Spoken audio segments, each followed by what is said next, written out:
200 जागांवरती आमचं एकमत झालेलं आहे. 27 जागांवरती का नेमकं घोडं आणलंय? नाही, आज होईल ना 27 जागांवरचं घोडं जे अडलेलं आहे ते आज मी काय सांगितलं, जागा वाटपासंदर्भामध्ये जो निवडून येणार आहे त्याला उमेदवारी देण्याच्या संदर्भातला आमचा जो क्रायटेरिया आहे माननीय शिंदेसाहेबांचा, माननीय देवेंद्रजींचा, त्या याच्यावर आम्ही चर्चा करतोय म्हणून कदाचित वेळ लागत असेल.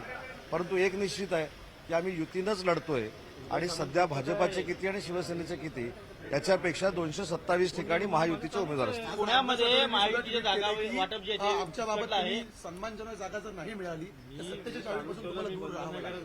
कुठे कुठे रामदास आठवलेंनी आठवण केलेलं आहे. ठीक आहे, रामदास आठवले साहेबांना देखील आमचे दोन्ही नेते विश्वासामध्ये घेतील. सगळ्यात महत्वाचा भाग काय की मुंबई महानगरपालिकेवर सत्ता कोणाची असणार आहे, कोण येणार आहे, तर याचं उत्तर महायुती असं असणार. पुण्यामध्ये भाजपसोबत सन्मानजनक जागा मिळत नाही पुण्यामध्ये, त्यामुळे शिवसेना अजित पवार यांच्या राष्ट्रवादीसोबत चर्चा करते पुण्यामध्ये.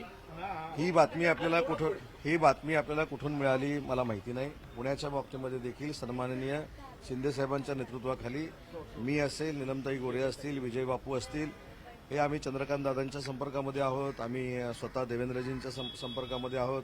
पिंपरी चिंचवडसाठी आमचे आप्पासाहेब बर्णे हे भाजपाच्या सगळ्या पदाधिकाऱ्यांबरोबर म्हणजे शंकर जगताप आणि महेश लांडगेंबरोबर चर्चा करतायत. त्याच्यामुळे मला असं वाटतं की तुम्हाला जे आता कळलेलं आहे कुणीतरी सोडलेली पुडी आहे. धन्यवाद.